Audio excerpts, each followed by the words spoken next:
jatuh cinta saja. Aku tidak boleh. Setelah cintanya ditolak oleh Bayu Samudera, Nyi Brangah, sang ratu buaya, tenggelam dalam kesedihan yang mendalam. Cintanya yang bersemi untuk sang ksatria laut kini menjadi beban berat di hatinya. Setiap hari ia memanggil-manggil nama Bayu, berharap lelaki itu akan kembali padanya. Namun dari kejauhan, terdengar tawa nyaring Nyi Gendeng Permoni yang menyaksikan kesedihan Nyi Brangah dengan penuh ejekan. Tertawa terbahak-bahak, ia merasa girang melihat penderitaan sang ratu buaya, sementara Nyi Brangah tetap merasa percaya diri, mengatakan bahwa siapapun yang memiliki Bayu Samudera masih akan terkena kutukan. Ini benar-benar anak kecil. Anak kemarin sore. Apa arti gelar ratu pemikat yang melekat pada dirimu? Kalau ternyata daya pikatmu tidak menyentuh hati Bayu Samudro.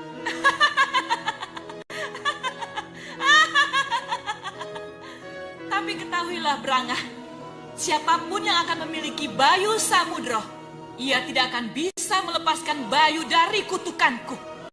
Dia akan tetap membunuh bapaknya sendiri. Dia akan membuat bencana yang tidak akan ada habisnya.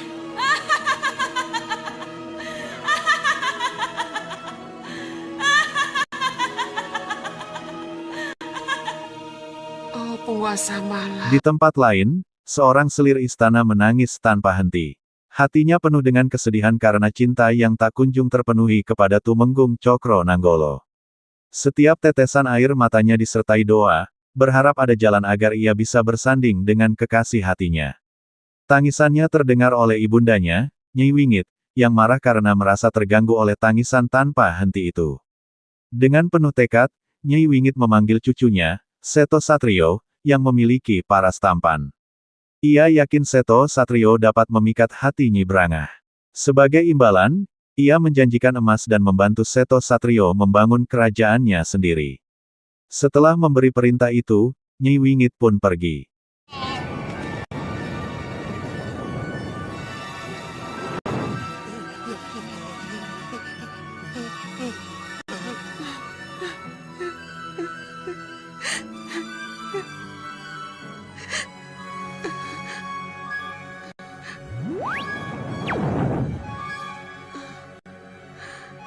Ibu, Kenapa kamu menangis? Menangis tidak menyelesaikan masalah. saya cuma bisa menangis, Bu. Sebab untuk mencabut keris dan membunuh saya tidak mampu. Saya tidak berani, Bu, dan tidak akan mengulang lagi. Aku juga tidak akan menyuruhmu mengulanginya. Lalu apa yang harus saya kerjakan agar keinginan Ibu bisa tercapai? Agar saya menjadi Garwa Patmi dan Ananda Raden Seto Satrio bisa menjadi pengganti Kanjeng Tumenggung. Peluang ini gelap, Bu. Gelap.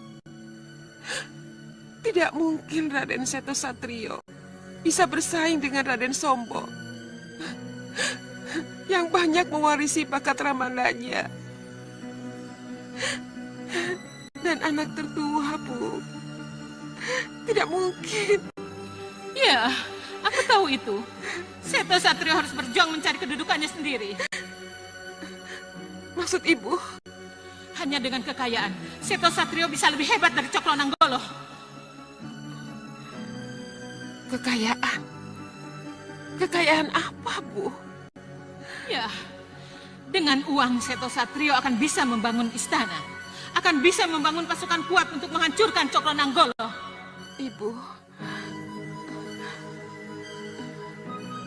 Ibu bicara apa? Suruh Seto Satrio ke Nyi Brangah. Niscaya kekayaan berlimpah akan diberikan padanya. Tidak, Bu. Tidak salah yang Ibu maksudkan. Kejantanan dan ketampanan Seto Satrio akan mampu meruntuhkan hati Nyi Brangah. Manfaatkan itu.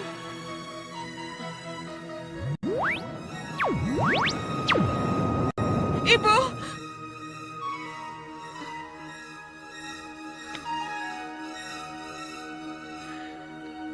Tidak, Bu. Tidak apa. Tak lama kemudian, Ibu dari selir yang menangis itu berbicara kepada anaknya tentang rencana tersebut, dan dengan penuh semangat, anaknya setuju. Mereka segera menemui kakek Seto Satrio, meskipun awalnya sang kakek keberatan. Namun, saat Nyi Wingit datang dan menegaskan perintahnya, sang kakek akhirnya setuju untuk menemani dan mengantar cucunya menuju tempat tinggal Nyi Brangah. Apa aku tidak salah dengar ini? Iya, saya akan ke sana. Saya mohon kakek mau mengantar saya. Tapi apa ini tidak keliru? Tidak, kek. Tekad saya sudah bulat. Dengar, nenekmu Nyi Wingit sudah sesat. Jadi pengikut Gedeng Permoni. Nah, sekarang Raden mau ke Nyi Brangah.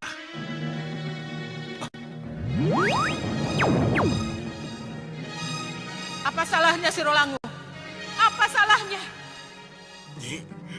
Nyi, Daripada memendam dendam yang tak pernah terbalas. Daripada terhina terus-menerus. Apa salahnya jadi pengikut Nyi Brangah? maksudku begini, Nyi. Kamu ingin arwahku terus gentayangan tanpa tujuan? Kamu ingin istrimu sengsara sepanjang hidup dan matinya? Tidak, Nyi. Tidak. Kalau begitu, antar cucumu ke Selolumutan. Iya, Nyi. Iya, aku mau.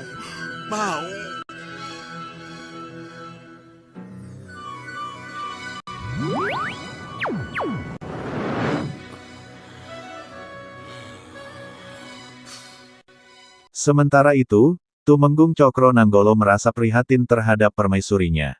Kehadirannya yang mengganggu aktivitas di Kedaton membuatnya merasa bersalah.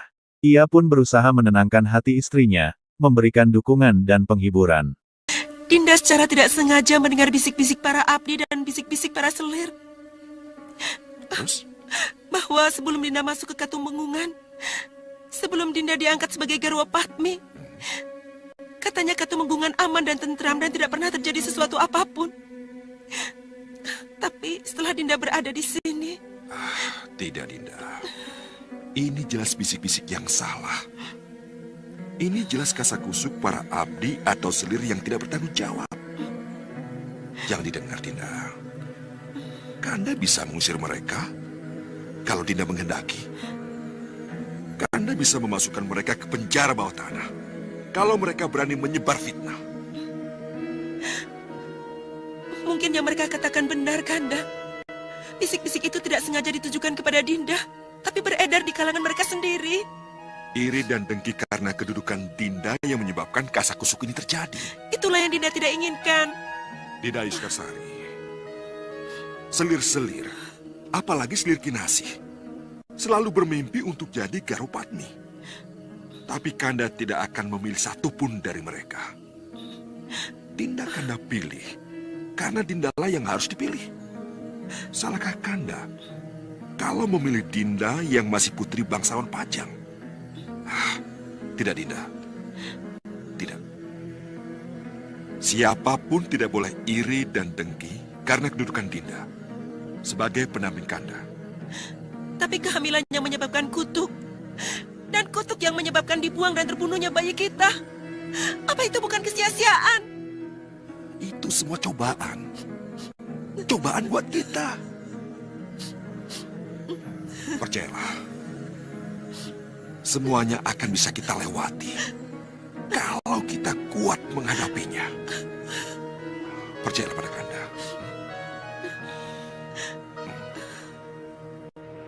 Di sisi lain, Nyai Roro Kidul, Sang Ratu Laut Selatan, bersiap untuk melepas anak angkatnya, Bayu Samudera, yang telah dipersiapkan untuk menjalankan tugas sebagai pemimpin kesatria masa depan.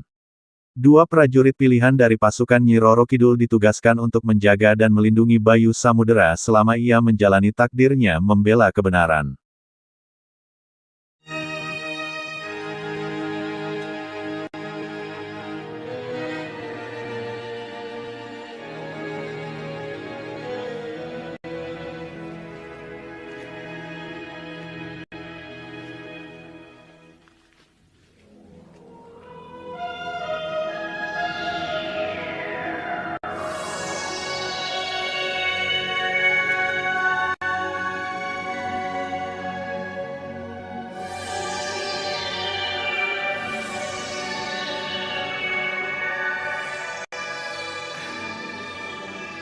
Selesai sudah masa pendadahanmu di Laut Kidul, Bayu Samudro. Kamu boleh kembali ke alammu dan melaksanakan tugas kesatrianmu.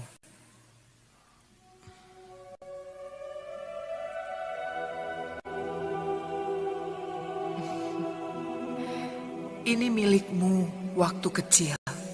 Wayang Suket ini akan membuka mata mereka dan bisa menerimamu kembali.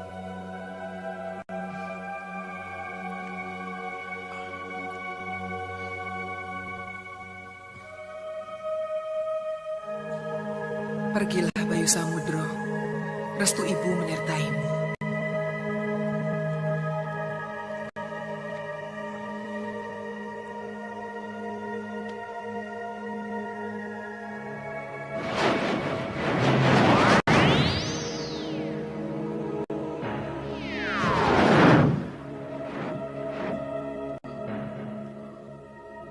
Guru Tapak Musti? Tapak Lamatan? Aku dan Adi Tapak Lamatan akan ikut kemanapun anak mas pergi. Tidak mungkin, Guru. Saya ke alam manusia, ke alam wadah. Guru tidak mungkin mengikuti saya. Kenapa tidak mungkin? Ayo pergi. Maaf, saya tetap menolak. Kalau begitu anak mas tidak akan pernah keluar dari sini.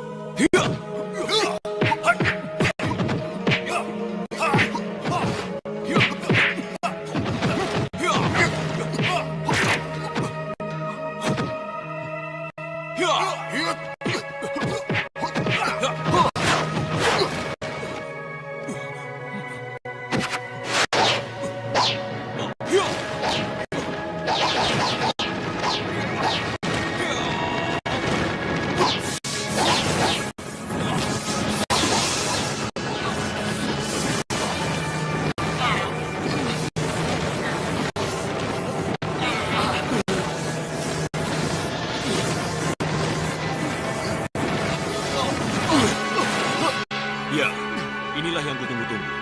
Aku telah masuk dan menyatu ke dalam telapak tangan kirimu, anak mas. Jangan khawatir.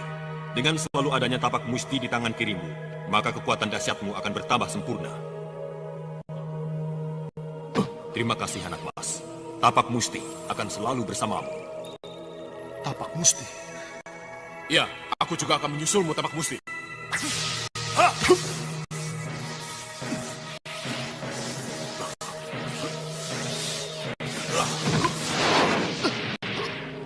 Aku juga telah mancing ke dalam telapak tangan kananmu, anak mas. Aku akan menyertaimu kemanapun anak mas pergi.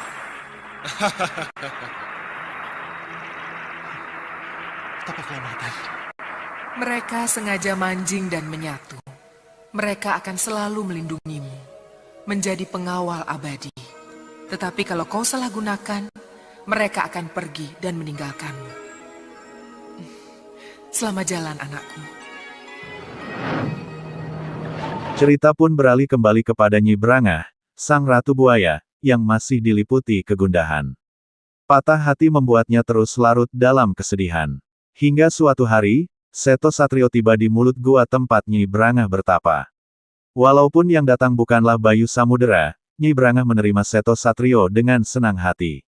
Hubungan darah antara Seto Satrio dan Bayu Samudera membuatnya merasa terikat, dan ia bersedia memberikan apapun yang diinginkan oleh sang pangeran dari keturunan Tumenggung tersebut.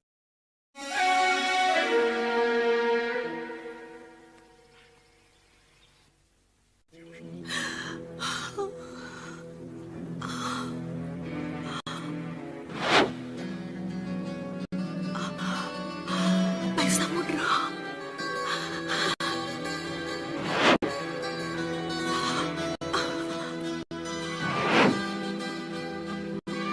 Bayu Samudro. Bayu Samudro.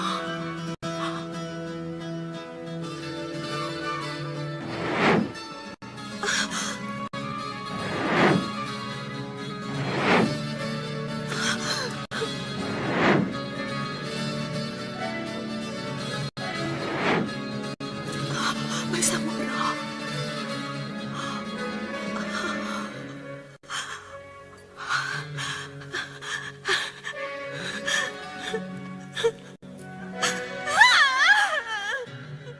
Mohon ampuni abdi, Nyi Ratu. Ada seorang pemuda gagah datang. Mohon diketahui, pemuda ini masih saudara-sedara dengan Raden Bayu Samudro. Saudara, sedara dengan Bayu Samudro. Kesinggihan Dawu, Nyi Ratu. Saudara sedara? Iya, namanya Raden Seto Satrio. Seto Satrio? Iya.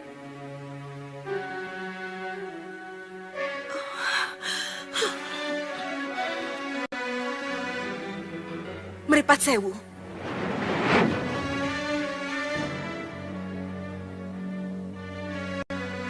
Ingat, jangan sekali-sekali menoleh ke belakang. Bulatkan tekadmu. Ya? Iya, saya akan masuk.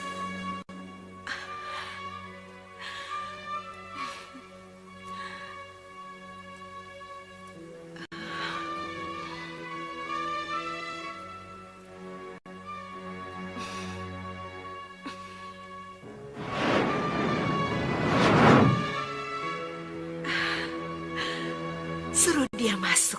Baik, Nyi Ratu.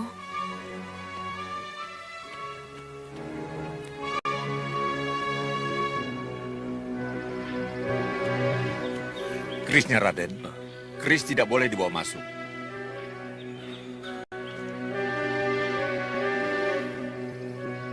Raden, bawa ini sebagai bekal. Untuk apa?